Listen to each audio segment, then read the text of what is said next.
from the sales of the course, my mortgage was paid every month. To a certain extent, I kind of feel guilty that I'm paying my mortgage because it didn't feel like work at all. My name is Julia Edgley. I am Irish and I live in France. I'm a homeopath. I've been practicing for 15 years now. Previously, I worked very locally to the local community, both English speaking and French.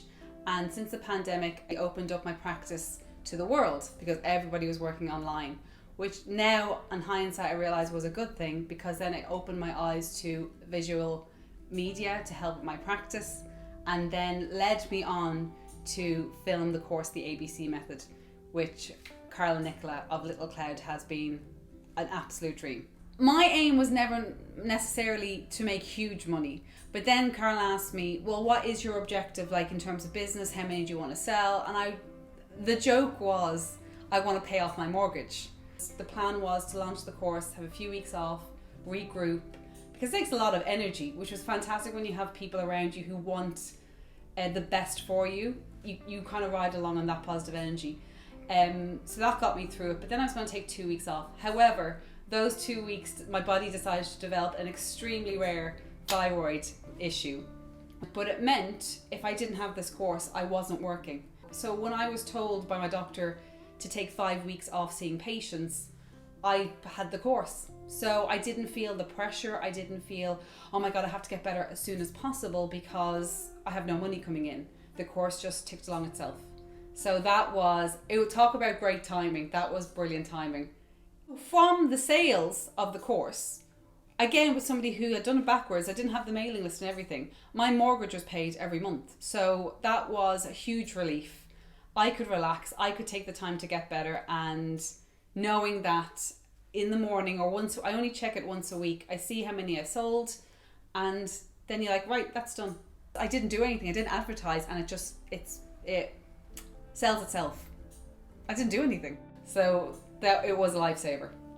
Just perfect timing. Everything about this whole process actually with Little Cloud has been like perfect timing. Everything was achievable. So that positivity as well, I would definitely include in working with Little Cloud. It's that level of positivity. It's not pie in the sky, it's achievable.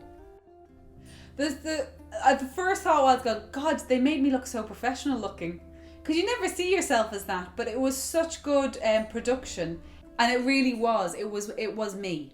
Everything about it was me. It was that kind of polished, professional, but relaxed. It was really on brand. I think that's the term people use. It was on brand. For me, my experience being working with you both, Carl and Nicola, I didn't feel like work. So to a certain extent, I kind of feel guilty that I'm paying my mortgage because it didn't feel like work at all. In terms of timetable, which is fantastic for people who feel that it would take up too much time. We had a meeting maybe once a week for just a few weeks, and then the filming was one day.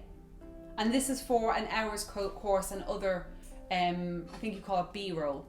So it didn't, and then after that, I didn't have to think about anything. When you work for yourselves, you can get in your own way, you can trip yourself up, not when you're working with another team. And as well, because in my opinion, it makes you accountable. Because if you were doing it yourself, you could easily avoid I'll do that tomorrow. When you have a team going, right, we're doing this at 8 o'clock in the morning, are you up and your hair will be done? Okay, yes, I will. Like I said, it was such a painless process that you wouldn't even think to put yourself on camera again, because the product, it looked great. You had a team that was supporting you, and even if you have any anxieties, it was never, no question was seemed stupid.